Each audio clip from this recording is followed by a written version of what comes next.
अस्सलामु अलैकुम वरहमतुल्लाहि वबरकातुहू। नहमदुहु व नुसल्ली अला रसूलिहिल करीम, अम्मा बाद। माज़िज़ सामीन कराम, आप देख रहे हैं लाइव ट्रांसमिशन जिसमें दी जा रहे हैं आपके सवालात के मुदल्लल जवाबात कुरान और सुन्नत की रोशनी में।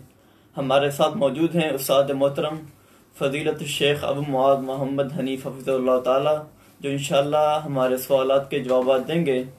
आज के मजलिस का इब्तिदा करते हैं। पहला सवाल ये है, शेख मोहतरम एक भाई ने सवाल किया है, मोहम्मद सरोज खान जो कि कराची से हैं। ये कहा कि मैंने कमेटी डाली है और 4 लाख रुपए कमेटी के जमा करवा चुका हूँ और मुकम्मल 9 लाख रुपए जमा करवाने हैं। क्या जो मैंने रकम जमा करवाई है मुझे उस पर ज़कात को अदा करना होगा? बिस्मिल्लाहिर्रहमानिर्रहीम, अल्हम्दुलिल्लाह वस्सलातु वस्सलामु अला रसूलिल्लाह व बाद। अल्लाह तबारक व तआला ने ईमान वालों पर उनके माल में से सालाना ज़कात का कुछ हिस्सा देना फ़र्ज़ कर दिया है, जो कि 2.5% यानी 100 में से 2.5 रुपये के हिसाब से, जो कि 40वां हिस्सा बनता है। ये ज़कात उनके माल के ऊपर फ़र्ज़ है। लेकिन ज़कात की फ़र्ज़ियत के लिए 2 शर्तें हैं बुनियादी तौर पर। जो बाकी शर्तें हैं वो तो उमूमी है, जैसे मुसलमान होना और इसके अलावा इन्हें साहिब इस्तिताअत होना। लेकिन ज़कात के ऊपर, माल के ऊपर जो ज़कात फ़र्ज़ होने की शर्तें हैं बुनियादी, वो 2 हैं। एक है कि उस माल को जमा करने के बाद, माल हासिल करने के बाद, माल हाथ लगने के बाद उस पर 1 साल मुकम्मल हो चुका हो। दूसरी शर्त उसमें यह है कि वो माल इतना हो जिस पर ज़कात फ़र्ज़ होती हो, यानी निसाब ज़कात तक पहुँचने वाला माल हो, तो उस पर ज़कात फ़र्ज़ है। अब सवाल में जो पूछा गया है कि मैं कमेटी जमा करवाता हूँ, बेसी जमा करवाता हूँ, और उसमें से मैंने 4 लाख रुपए तकरीबन जमा करवा दिए हैं, मज़ीद अभी बाकी है, टोटल 9 लाख जमा करवाने हैं और अभी तक मेरी कमेटी निकली नहीं है, तो क्या जो पैसे मैं जमा करवा चुका हूँ उस पर मुझे ज़कात देनी होगी या नहीं? तो इस सवाल के मुतालिक अर्ज़ ये है कि आपके ऊपर जो पैसे आप जमा करवा चुके हैं उसकी ज़कात आपके ऊपर अभी फ़र्ज़ नहीं है, इसलिए कि वो पैसे आपने जमा करवा दिए हैं, आपके हाथ में अभी नहीं है। जब वो पैसे आपके हाथ लग जाए और आपको मिल जाए तो आप उसके मालिक होंगे। उसमें से फिर भी आपके ज़िम्मे कुछ देने होंगे। जब तक वो कमेटी के सारे अफराद अपना अपना हिस्सा नहीं लेते तो आपके ऊपर उनका वो हिस्सा कर्ज रहेगा। तो इस तरह की कमेटी जो है उसमें जब तक आप उसके मालिक नहीं बने और मलकियत हासिल करने के बाद, वो माल आपके पास आने के बाद साल जब तक ना गुजरे, तो आपके ऊपर उसकी ज़कात फ़र्ज़ नहीं है।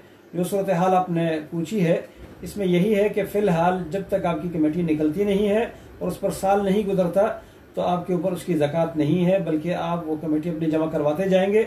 जब आपको अपना हिस्सा मिलेगा तो उसके बाद भी आपने हर माह उसमें से अपना अपना जो आपके ज़िम्मे बाकी रहेगा वो जमा करवाते जाएंगे। तो अगर इस तरह साल गुजर जाए और आपके पास फिर भी उस माल में से इतना माल बाकी हो कि वो निसाब ज़कात तक पहुंचता हो, जो आजकल तकरीबन चांदी के हिसाब से वैसे हमारे मुल्क में 46,000 रुपये के लगभग लगाया गया है। अगरचे इसमें इख्तिलाफ है कि ये जो माल है, नकदी है, पैसे हैं, ये सोने का बदल है या ये चांदी का बदल है। वाज़ेह कौल तो इसमें यही लग रहा है मुझे कि ये सोने का बदल है।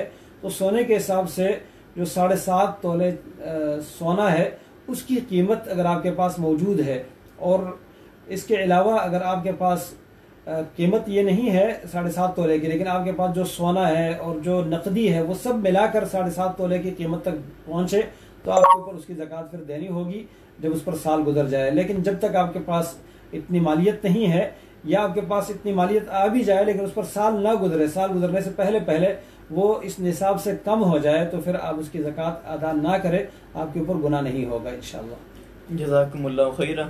शेख मोहतरम अगला सवाल किया है मोहम्मद आसिम साहब ने। उनका सवाल ये है कि क्या इद्दत वाली खातून की अगर आंखों के अंदर तकलीफ हो तो उस तकलीफ की वजह से आंखों में सुरमा लगा सकती है?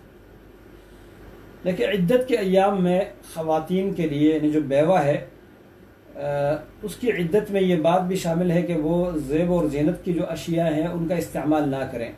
जिन चीज़ों से औरतें अपने आप को बनाती है, संवारती है और हुस्न उसके अंदर पैदा होता है, तो उन चीज़ों का इस्तेमाल उनके लिए अय्याम इद्दत में शौहर के फौत होने के बाद जायज़ नहीं है।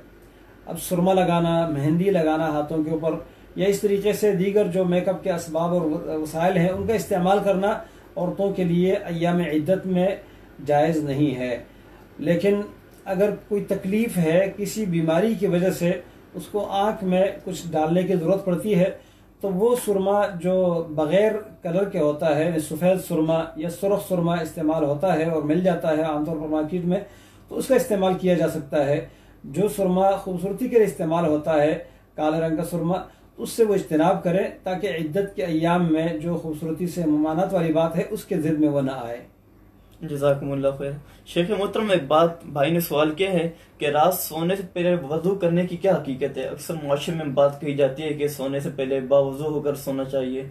इस हवाले से कोई हदीस हो तो रहनुमाई फरमा दें। जी, ये बिल्कुल एक अहम मसला है कि वजू से पहले रात सोने से पहले वजू करना, ये सुन्नत मुबारक से साबित है। रसूलुल्लाह सल्लल्लाहु अलैहि वसल्लम ने इसकी तरगीब भी दिलाई है और आप सल्लल्लाहु अलैहि वसल्लम का अपना मामूल भी यही था। एक सहाबी बरा इब्न आज़िब रज़ियल्लाहु ताला अन्हु बयान करते हैं, नबी करीम सल्लल्लाहु अलैहि वसल्लम ने मुझे रात सोते वक्त के जो आदाब बतलाए हैं उनमें ये फरमाया कि जब आप अपने बिस्तर पर आने लगो तो इस तरह वज़ू करो जिस तरह तुम नमाज के लिए वज़ू करते हो। फिर अपने बिस्तर पर आकर सबसे आखिर में, यानी बाकी जो अज़कार हैं, दुआएं हैं या कोई बातें हैं, उन सब से आखिर में जो आपने दुआ पढ़नी है, अपने दाएं करवट लेट कर ये दुआ पढ़ें, अल्लाहुम्मा अस्लमतु वजही इलैका व फव्वदतु अम्री इलैका व अल्जअतु ज़हरी इलैका रग़बतन व रहबतन इलैका ला मल्जअ व ला मंजा मिनका इल्ला इलैका आमनतु बिकिताबिका अल्लज़ी अंज़लता व नबिय्यिका अल्लज़ी अरसलता। ये दुआ पढ़ें तो फरमाया अगर आप उस रात फौत हो जाएंगे तो आप फितरत पर, यानी दीन इस्लाम पर मरेंगे। अब इस हदीस में नबी करीम सल्लल्लाहु अलैहि वसल्लम ने उनको ये सबक सिखाया कि जब आप बिस्तर पर आते हैं तो उससे पहले वजू कर ले जिस तरह वजू नमाज के लिए करते हैं। एक और हदीस में है, रसूलुल्लाह सल्लल्लाहु अलैहि वसल्लम फरमाते हैं, जो शख्स सोने से पहले वजू करके अपने बिस्तर पर आता है और वजू करके सो जाता है तो अल्लाह ताला एक फरिश्ते को मामूर करता है, उसके बिस्तर में उसके साथ एक फरिश्ता रात गुजारता है और जब भी ये करवट बदलता है, पहलू बदलता है, तो वो फरिश्ता इसके लिए अल्लाह ताला से दुआ करता है, अल्लाहुम्मा अग़फ़िर लहू अल्लाहुम्मा रहमहू फ़इन्नहू बात त्वाहिरा, या अल्लाह इसको बख्श दे, या अल्लाह इस पर रहम कर दे क्योंकि ये पाकी की हालत में रात गुजार रहा है, इसने पाकी की हालत में रात गुजारी है। तो ये फरिश्ते की जिम्मेदारी अल्लाह ताला लगाता है क्योंकि फरिश्ते जो काम करते हैं वो अपनी मर्जी से नहीं करते। अल्लाह ताला फरमाते हैं ला यस्बिक़ूनहु बिलक़ौल व हुम बिअम्रिही यअमलून। फरिश्ते जो है अल्लाह ताला से किसी बात में पहल नहीं करते, किसी बात के करने में अल्लाह ताला के हुक्म से आगे नहीं बढ़ते और अल्लाह ताला के हुक्म पर वो अमल करते हैं। तो इसका मतलब ये है कि ये जो फरिश्ते उसके बिस्तर में रात गुजारते हैं और उसके लिए जब भी ये पहलू बदलने लगे तो दुआ करते हैं, तो ये अल्लाह ताला का हुक्म होता है इन फरिश्तों को।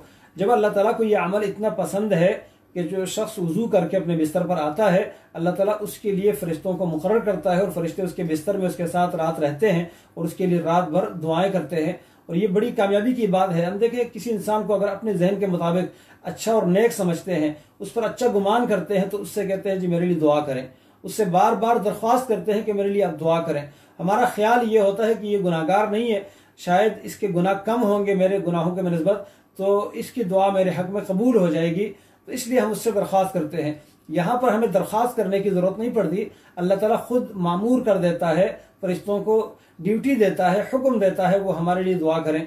तो अगर हम सिर्फ इतना काम करें, सोने से पहले वजू करें, तो इंशाल्लाह ये फजीलत हमें हासिल होगी। और भी कई अहादीस में इसकी फजीलत आई है। रात को बिस्तर पर आने से पहले वजू करना एक मसनून अमल है, बड़ी फजीलत वाला अमल है, इसका एहतमाम करना चाहिए। जज़ाकुमुल्लाह खैरा।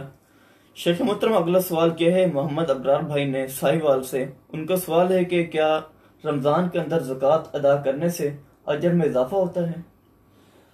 रमज़ान के महीने में माल की ज़कात अदा करने से अजर में इजाफा होता है। इस सवाल का जवाब यह है कि रमज़ान के महीने में ज़कात की अदायगी के लिए कोई ख़ास शरीयत में ऐसी दलील नहीं मिलती जिसमें नबी करीम सल्लल्लाहु अलैहि वसल्लम ने या कुरान करीम में अल्लाह ताला ने ज़कात की अदायगी के लिए रमज़ान का महीना मुकर्रर किया हो। ज़कात तब फ़र्ज होगी जब इंसान के माल पर साल गुजर जाए, या जो इंसान के पास ज़रई ज़मीन है उस ज़मीन से निकलने वाला जो अनाज है तो उसके ऊपर ज़कात तब फ़र्ज होगी जब उसकी कटाई का वक्त आए। चाहे वो साल में 2 दफ़ा फसल हो या 1 दफ़ा हो या इससे ज़्यादा हो, तो उसके अंदर ज़कात तब होगी जब उसकी कटाई का टाइम हो। वातु हक़ हो यौम हसादिही। तो रमज़ान का महीना ज़कात की अदायगी के लिए इसका तयन कुरान या सुन्नत ने नहीं किया। अलबत्ता लोगों ने अपनी आसानी के लिए एक साल के हिसाब लगाने के हिसाब से इस तरह किया है, तो इसमें कोई हरज की बात नहीं है। रमज़ान के महीने में ज़कात अदा की जा सकती है, लेकिन उसकी फजीलत का कोई ख़ास इजाफा ऐसी कोई दलील हमारे इल्म में नहीं है। अलबत्ता रमज़ान के महीने में आम तौर पर नफली सदका, इसमें रसूलुल्लाह सल्लल्लाहु अलैहि वसल्लम ज़्यादा एहतमाम करते थे, ज़्यादा कोशिश करते थे, ज़्यादा हिरस करते थे। तो आम नफली सदका रमज़ान में ज़्यादा करना चाहिए। नफली इबादत, रात का क़ियाम, कुरान करीम की तिलावत, दुआएं, इसका ताल्लुक रमज़ान के साथ है, लेकिन ज़कात की अदायगी का ताल्लुक रमज़ान के साथ ख़ास नहीं है। जब भी आपके माल पर साल मुकम्मल हो जाए या आप अपने हिसाब से जब आपको आसानी हो, तो आप साल में एक महीना ऐसा मुकर्रर करें जिसमें आप अपने माल का हिसाब आसानी से करके उसकी ज़कात निकाल सकते हैं। तो वो चाहे रमज़ान का महीना हो या शव्वाल का हो या कोई और महीना हो। कुछ लोगों ने रजब का महीना मुकर्रर किया होता है, बाद लोगों ने रमज़ान का महीना।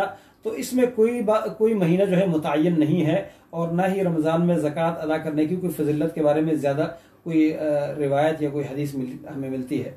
जज़ाकुमुल्लाह खैरा। शेख मोहतरम, अगला सवाल ये है कि क्या शब कदर 27 रमज़ान को ही होती है? अक्सर मुआशरे में कहा जाता है 27 रमज़ान को आज की रात शब कदर की रात है।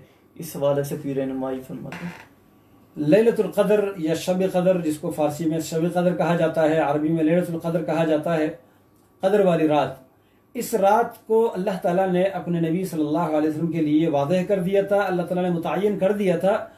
लेकिन नबी करीम सल्लल्लाहु अलैहि वसल्लम जब इसकी खबर बताने के लिए सहाबा किराम के पास पहुंचे, तो उस वक़्त 2 आदमियों का आपस में किसी बात पर इख्तिलाफ था। और इख्तिलाफ की ये नहुसत होती है, इख्तिलाफ का ये नुकसान होता है कि अल्लाह ताला ईमान वालों को, मुसलमानों को इख्तिलाफ की बुनियाद पर बड़ी खैर से महरूम कर देता है।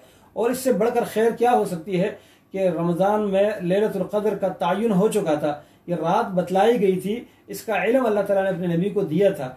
लेकिन अल्लाह तबारक व तआला ने उस इख्तिलाफ की वजह से जो 2 आदमी आपस में कर रहे थे, इसका इल्म उठा लिया, और नबी करीम सल्लल्लाहु अलैहि वसल्लम ने फिर इसके मुतालिक फरमाया कि मुझे ये रात दिखाई गई, लेकिन फिर मुझसे इसका इल्म उठा लिया गया। अब इस रात को तुम रमज़ान के आखिरी 10 रातों में तलाश करो।